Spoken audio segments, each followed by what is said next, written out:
नमस्कार, capital TV Uttar Pradesh के खास शो यूपी का दंगल में आपके साथ में फरहाद सिद्दीकी। अपने शो यूपी का दंगल में हम हर रोज आपको सूबे की सियासत से रूबरू कराते हैं। आज बात करेंगे यूपी चुनाव में ओबीसी वोट साधने के लिए बीजेपी के नए मास्टर प्लान की। चूंकि ओबीसी उत्तर प्रदेश में एक प्रभावशाली और निर्णायक वोट बैंक माना जाता है और हाल के दिनों में बीजेपी के उदय में उसने अहम भूमिका निभाई। ऐसे में उत्तर प्रदेश में ओबीसी चुनावी रूप से बेहद खास माने जाते हैं, तो इस बार बीजेपी सभी ओबीसी समुदायों खासकर गैर यादवों का समर्थन हासिल करने की पूरी कोशिश कर रही है और उसके लिए यूपी बीजेपी का ओबीसी मोर्चा अगले महीने से अयोध्या से कार्यक्रमों की शुरुआत करेगा। क्या है पार्टी का वो खास प्लान, इसी पर बात करने के लिए आज हमारे साथ स्टूडियो में मौजूद है कैपिटल टीवी के editor in chief doctor Manish Kumar. Doctor साहब, बहुत बहुत स्वागत है आपका। धन्यवाद। डॉक्टर साहब, यूपी बीजेपी ओबीसी मोर्चा ने खास प्लान बना लिया है, क्या माना जाए इसके तहत किस किस तरह से काम करेगी ताकि ओबीसी अपने पाले में ला सके बीजेपी? देखिए, जो सबसे बड़ी बात है जिसे समझना ज़रूरी है कि भारतीय जनता पार्टी के लिए उत्तर प्रदेश का जो चुनाव है वो करो या मरो की स्थिति है। इसको कई सारे लोग कह रहे हैं भाई ये सेमीफाइनल है। 2024 में अगर भारतीय जनता पार्टी को जीतना है या भारतीय जनता पार्टी के लिए कोई मुसीबत खड़ी हो सकती है, उसका फैसला इस यूपी चुनाव में होगा। यूपी के चुनाव में कई सारी चीज़ें वो उसको कह सकते हैं कि उसकी बाकायदा टेस्टिंग होगी। कोरोना पे, राम मंदिर पे, आर्टिकल 370 पे, जनसंख्या कानून पे, धर्मांतरण पे, ये जो प्रधानमंत्री मोदी की सारी योजनाएं हैं उसका इम्पैक्ट, उसका असर खास करके गरीब तबकों में क्या होगा, ये सब बाकायदा इसकी परीक्षा होगी जी। और अगर आप यूपी जैसे बड़े राज्य में अगर आप चुनाव जीत जाते हैं तो इसका मतलब है कि भारतीय जनता पार्टी 2019 के बाद जो जो काम कर रही है उस काम के ऊपर जनता का मुहर लग गया। अब इसमें जो सबसे बड़ी जो समझने की चीज़ है कि ये जो ओबीसी मोर्चा जो काम करने वाला है शुरू, तो भारतीय जनता पार्टी में ऐसा तो नहीं कि अलग मोर्चा अपने हिसाब से काम करता है। There is a thought process, there is a plan, और ये प्लान उसी समय सामने समझ में आ गया जब केंद्र में मोदी सरकार के विस्तार हुआ और उसमें 5 मंत्री यूपी से नए जोड़े गए, 3 उसमें ओबीसी। अब क्यों किया गया भाई? वो इसलिए किया गया, यूपी के अंदर 50% से ज़्यादा वोटर ओबीसी में, और उस ओबीसी वोटर्स में 15% के आसपास यादव हैं। तो यादव को अगर आप माइनस कर दें, क्योंकि वो समाजवादी पार्टी के साथ है, तो 35-37% वोट उसको बाकायदा लुभाने में भारतीय जनता पार्टी उसकी पूरी मिशनरी जो है उसमें एक्टिव होने वाली है। अब अभी वर्तमान स्थिति क्या है? ऐसा नहीं है कि भारतीय जनता पार्टी को ओबीसी का वोट नहीं मिल रहा जी। इस ओबीसी के इस 35% के चंक में आप ये समझिए कि 20 से 25% तो ऑलरेडी भारतीय जनता पार्टी के हार्ड कोर वोटर्स हैं। तो बच गया ये 12 से 15% वोट, जिसको भारतीय जनता पार्टी बाकायदा सॉलिड तरीके से अपने पास लेकर के आना चाहती है। और इसीलिए 3 ओबीसी नए लीडर्स को मंत्री बनाया गया। अभी तो सिर्फ एक संकेत उधर मिला केंद्र में, यूपी में जो बदलाव हो रहा है उसमें भी बाकायदा इन लोगों को जगह दी। अब तो ये बाकायदा इसको सॉलिड करने के लिए तो ये मसला जो है वो भारतीय जनता पार्टी समाजवादी पार्टी के वोट बैंक में जो है सेंध लगाने की तैयारी, सेंध लगा रही है। क्योंकि जो मुलायम सिंह की पार्टी है, समाजवादी पार्टी, वो चुनाव तभी जीतती है जब ओबीसी में बाकायदा जो बिजनेस क्लास है उसको छोड़ दें और एक दो कास्ट को छोड़ दें, वो मतलब ये 15% यादव प्लस 15 से 20% अदर ओबीसी कास्ट जो हैं वो समाजवादी पार्टी के साथ जाती है, तो समाजवादी पार्टी मुसलमानों के वोट के साथ मिलकर के बहुमत ला पाती है, अदरवाइज नहीं मिल पाएगा। तो ये जो समाजवादी पार्टी को बाकायदा इसको कह सकते हैं कि जो इस तरह की स्ट्रेटजी होती है कि आप ये समझिए कि फर्स्ट इनिंग में कोई टीम 450 रन बना दे वनडे में, खेल तो वहीं पे खत्म, मैच वन साइडेड, वो सामने वाले को मौका ही नहीं मिलेगा। और अभी बीजेपी उसी पोजीशन में नजर और बीजेपी इस चुनाव में उसी पोजीशन में रहना चाहती है, चूंकि अभी टाइम है, अभी चल रहा है, इस तमाम जो नए नए ओबीसी मंत्री बने हैं उन लोगों को बाकायदा रैली के लिए भेजा गया है, जन आशीर्वाद रैली जो हर जगह चल रही है, तो उन लोगों को उसमें काम में लगाया गया है। तो ये जो प्लान है, और उसके बाद ये सारा चीज स्टार्ट कहां से होगा? अयोध्या से। अयोध्या, काशी, मथुरा, गोरखनाथ,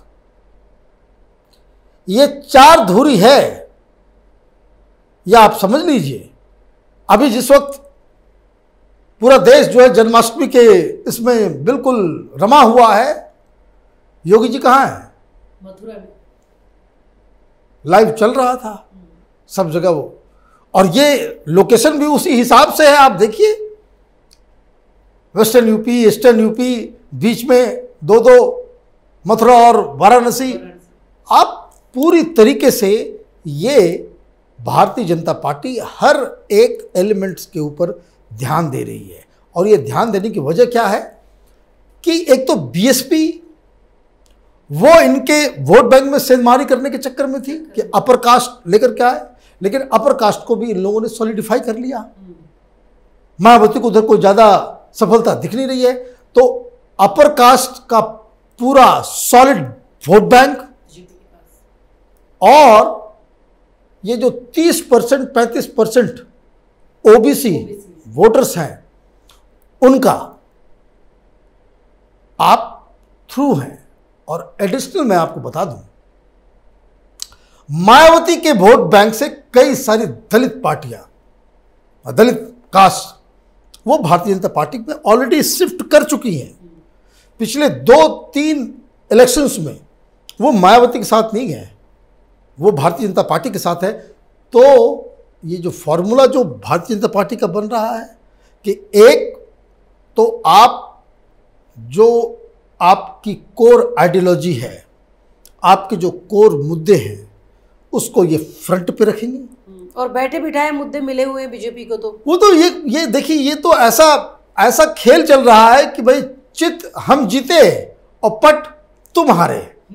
ये इस तरह का खेल जो चल रहा है। भाई राम मंदिर है, राम मंदिर को क्रिटिसाइज करोगे, तुम्हारे वोट में जो है तुमको ही दिक्कत होगी, और राम मंदिर के नाम पे हम वोट बाकायदा हम डुगडुगी बजाएंगे, हर जगह जाएंगे। तो जो फ्रंट में जो मुद्दे सामने ये लोग रखने वाले हैं, तो राम मंदिर हो गया, 370 हो गया, धर्मांतरण हो गया, ये जो लखनऊ में जब से वो पकड़ा है तो आतंकवाद और सारी चीजें वो भी आ गई। अब 1-2 सप्ताह के बाद आप देखेंगे कि फिर जनसंख्या कानून भी सामने आ जाएगा। तो ये सारे जो हार्डकोर मुद्दे हैं भारतीय जनता पार्टी के, उसको ये लोग आगे रखेंगे, प्लस लोगों तक फायदा कैसे पहुंचे वो बताएंगे। वो बैंक से ट्रांसफर सीधे डायरेक्ट पैसे जो जा रहे हैं वो उसका इंतजाम किया जाएगा। किसानों के लिए अभी देखिए, जो अभी गन्ना किसानों के लिए आपने अपने खजाने खोल दिए, एमएसपी भी बढ़ा दिया, मिल को भी आपने कर दिया। तो एक तो मुद्दे हैं, दूसरा direct benefit, direct transfer bank account में गरीबों के पास, और तीसरा जो कारगर और ज़्यादा इंपॉर्टेंट है भारतीय जनता पार्टी के अपने लहजे से, कि जो संगठन के स्तर पे जो ये लोग कर रहे हैं कि हर गांव में आपके पास एक दफ्तर हो, हर जगह आपके पास ओबीसी मोर्चा, दलित मोर्चा और ये तमाम इस तरह की चीज़ों को जो आप संगठन का एक पूरा नेटवर्क क्रिएट कर रहे हैं, तो अब ऐसी तैयारी अगर होगी तो विपक्ष के लिए तो जैसे मैंने कहा कि वन साइडेड मैच हो जाएगा। ये वन साइडेड तो अभी तक नजर ही आ रहा है डॉक्टर साहब, लेकिन क्या ऐसा नहीं लगता इतना सब कुछ देखने के बाद भी विपक्षी पार्टियां अभी तक नींद से जागने को तैयार नहीं है?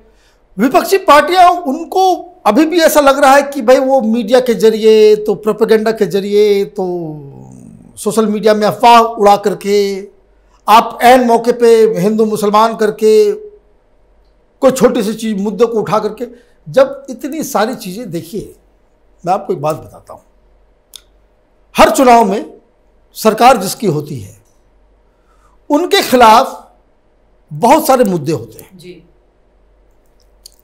सरकार है, गलतियां तो होगी, हर आदमी सेटिस्फाई नहीं होगा, बहुत सारी पॉलिसीज फेल भी हुई होंगी, बहुत सारी पॉलिसीज जो है जिसके ऊपर लोगों की नाराजगी भी होगी। मतलब विपक्ष के सामने वो सारे मुद्दे होते हैं, लेकिन यहाँ का विपक्ष ना तो उन्हें उठा पा रहा है ना उन्हें नहीं उठा पा रहा है। विपक्ष के पास इतनी सांगठनिक शक्ति होनी चाहिए कि आप जो सरकार के खिलाफ जो मुद्दे हैं उन मुद्दों को सिर्फ उठाना ही नहीं, आप मुद्दे तो उठा सकते हैं प्रेस कॉन्फ्रेंस करके, लेकिन उन मुद्दों को उठा करके आप उसको वोट में कन्वर्ट कर लें, इसके लिए संगठन की जरूरत होती है। ये लोग नहीं कर पा रहे हैं, यही सबसे बड़ी दिक्कत है इन लोगों की कि आप भाई सोशल मीडिया के जरिए नहीं होता, गांव गांव में जाकर के, पंचायत में जाकर के अगर आप किसान के मुद्दे के ऊपर सरकार के खिलाफ जो गुस्सा अगर है भी, उसको आप गुस्सा को इतना ज्यादा आप लोगों के बीच लेकर के जाएं कि आगे चल के वो गुस्सा, वो नाराजगी, वो कन्वर्ट हो जाए वोट में, तब तो बात समझ में आती है। मैं देखता हूं बहुत सारे रिटायर्ड पत्रकार यूट्यूब चैनल चलाते हैं, वो जाके पूछते हैं कि भाई क्या फ़ायदा हुआ तुमको, क्या हो गया 370 से, क्या हो गया राम मंदिर से, तुमको क्या फ़ायदा हुआ, डीजल के दाम देखो कितना बढ़ गए हैं। तो सामने वाला बोल देता है कि डीजल का दिक्कत से नहीं है, 200 रुपये लीटर भी हो जाएगा, वो बर्दाश्त है, लेकिन योगी मोदी चाहिए। अब जब ये इस लेवल पे लोग जो हैं सरकार के साथ और नेतृत्व के साथ खड़े हैं, तो उस आदमी को उस गांव में जाकर के कन्विंस करने के लिए तो विपक्ष के पास वो संगठन शक्ति होनी चाहिए, जो यहां नजर ही नहीं आ रही है। नजर नॉन एग्जिस्टेंट। इन लोगों ने 5 साल तक कुछ नहीं किया। डेमोक्रेसी का एक तकाजा है, जो सरकार में है उससे ज्यादा मेहनत विपक्ष को करना होता है। और वो इसलिए कि जब वोटिंग समय आए तो लोगों में जब तक ये विश्वास नहीं होगा कि इनकी सरकार अगर बनती है तो ये वर्तमान सरकार से बेहतर चला सकते हैं, तब तक आपको कोई वोट देगा नहीं। कोई वोट देने का कोई मतलब ही नहीं बनता। राहुल गांधी क्यों हारते हैं? कांग्रेस पार्टी की मिट्टी पलित क्यों हो गई? क्योंकि कांग्रेस पार्टी, तमाम विपक्ष, ये लेफ्टिस्ट मुद्दे तो उठाते हैं हर बार। पिछली बार 2014 से हिंदुस्तान में लेफ्टिस्ट तो मुद्दा ही उठा रहा है, तो कभी अवार्ड वापसी, तो कभी दंगा, तो कभी कुछ, कभी गुजरात, तो कभी आप सब कुछ उठाते रहते हो, वोट नहीं मिलता। क्यों? क्योंकि सिर्फ मुद्दे उठाने से वोट नहीं मिलते, उसको कन्वर्ट करना होता है, उसके लिए मेहनत करनी पड़ती है, और उसके लिए पसीने बहाने होते हैं, जमीन में उतरना होता है, लोगों के पास जाना होता है। ये आप करेंगे नहीं। आप ये सोचेंगे कि भाई सेब के पेड़ के नीचे लेट जाओ और अपने मुंह को खोल दो और सेब गिरेगा मुंह के अंदर, तब खाऊंगा, तो ऐसे तो चुनाव नहीं जीते जा सकते। तो ये एक बड़ा दिक्कत है। और full marks Bharatiya Janata Party, they are leaving no stone unturn, कि भाई आप कहीं भी कोई एक छेद तक ना हो जिससे आगे चल करके प्रॉब्लम खड़ी हो। डॉक्टर साहब चलिए, बहुत बहुत शुक्रिया हमारे साथ कार्यक्रम। धन्यवाद। ओबीसी के बीच अपनी पकड़ को मजबूत करने के लिए बीजेपी ने मास्टर प्लान तो तैयार कर लिया है। अब ओबीसी वोटरों को साधने के लिए पार्टी कई पहल करेगी, जिसके तहत 2 सितंबर को अयोध्या से लोगों को बीजेपी की सरकार की कल्याणकारी पहलों के बारे में बताने के लिए कार्यक्रम शुरू कर दिए जाएंगे। तो अगर आपको हमारे प्रोग्राम पसंद आया तो इसे लाइक करें, शेयर करें और उत्तर प्रदेश चुनाव से जुड़ी हर खबर को जानने के लिए कैपिटल टीवी के साथ साथ कैपिटल टीवी उत्तर प्रदेश को सब्सक्राइब करना ना भूलें।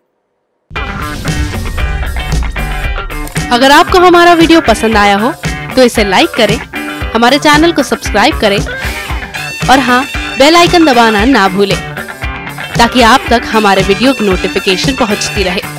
आप अपना सुझाव हमें कमेंट बॉक्स में दे सकते हैं। हमारे साथ जुड़ने के लिए शुक्रिया।